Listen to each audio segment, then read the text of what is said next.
வணக்கம் மக்களே. இந்த வீடியோவில் திருச்சி மாவட்டத்தில் அமைந்திருக்கக்கூடிய விஷமங்களேஸ்வரர் திருக்கோவிலை பற்றி தான் பார்க்க போகிறோம். வாங்க பார்க்கலாம். காவிரி கரையில் ஏராளமான சிவத்தலங்கள் உள்ளன. அவற்றில் பெரும்பாலானவை சோழ மன்னர்கள் கட்டிய ஆலயங்கள். ஒவ்வொரு ஆலயமும் ஒவ்வொரு சிறப்பினை உடையது.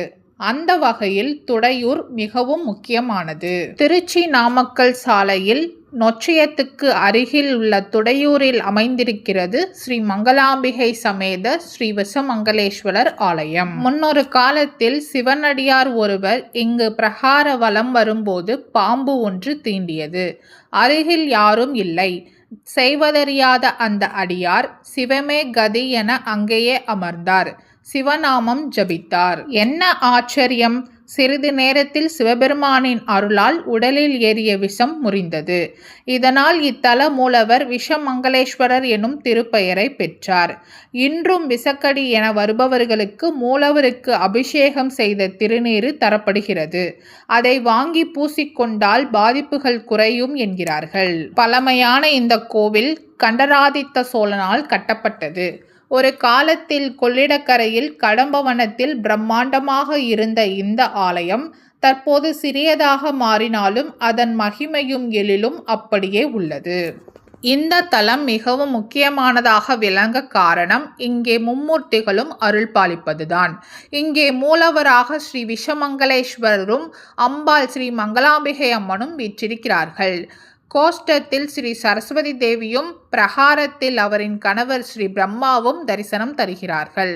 அதேபோல் மடியில் தாயாரை தாங்கிக் கொண்டு ஸ்ரீ லட்சுமி நாராயணராக திருமால் காட்சி தருகிறார். மேலும் இத்தலத்தில் ஸ்ரீ வள்ளி தெய்வானை சமேதராக ஸ்ரீ சுப்பிரமணியர், தன் மனைவியர் உஷா பிரதிஷாவுடன் சூரிய பகவான், கோஷ்டத்தில் ஸ்ரீ காத்தியாயினி சமேதராக ஸ்ரீ கல்யாண சுந்தரேஸ்வரர் ஆகியோரும் தனிச்சன்னதி கொண்டு அருள் பாலிக்கிறார்கள். செவ்வாய், வெள்ளி மற்றும் ஞாயிற்றுக்கிழமைகளில் இங்கே ஏராளமான பக்தர்கள் வருகை தருகிறார்கள். குறிப்பாக தோஷங்களாலும் தடைகளாலும் திருமணம் தள்ளிப்போய் கொண்டிருக்கிறதே என வருந்துபவர்கள் இங்கு வந்து குளித்து ஈரத்துணியுடன் கோவிலுக்கு வந்து விளக்கேற்றி வழிபடுகிறார்கள். இங்குள்ள ஒவ்வொரு சன்னதியிலுமாக சேர்த்து மொத்தம் 11 தீபங்களை ஏற்றி 11 முறை பிரகார வலம் வர வேண்டும். அப்படி செய்தால் கல்யாண தடைகள் அகலும், தோஷங்கள் அனைத்தும் விலகும் என்பது ஐதீகம். இந்த கோவிலில் இன்னொரு விசேஷமும் உண்டு. வைகாசி விசாக நன்னாளில் ஸ்ரீ பிரம்மாவுக்கும் சரஸ்வதிக்கும் திருக்கல்யாண வைபவம் சிறப்பாகவும் பிரம்மாண்டமாகவும் நடைபெறுகிறது. பிரம்மாவுக்கு கல்யாண உற்சவம் நடைபெறும் ஆலயம் என்னும் சிறப்பினை உடைய தமிழக தலம் இது என்பதால் மிகவும் விசேஷமானது.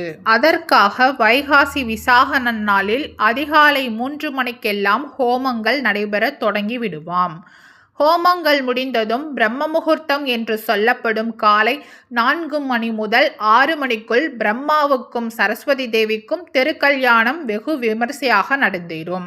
அதையடுத்து ஸ்ரீ பிரம்மாவும் சரஸ்வதி தேவியும் தம்பதி சமேதராக பிரகார வலம் வருவதை காண கண்கோடி வேண்டும். விழாக்களின் போது உற்சவர்கள் கொள்ளிடக்கரையில் உள்ள துடையூருக்கு வருவார்கள். அற்புதமான தரிசனத்தை பக்தர்களுக்கு தந்துவிட்டு துடையூர் பிள்ளையார் கோவிலுக்கு சென்று விடுவார்கள். வாய்ப்பிருக்கும் அன்பர்கள் ஒருமுறை துடையூர் விஷமங்களேஸ்வரரை தரிசனம் செய்து மனதார வேண்டிக் கொள்ளுங்கள்.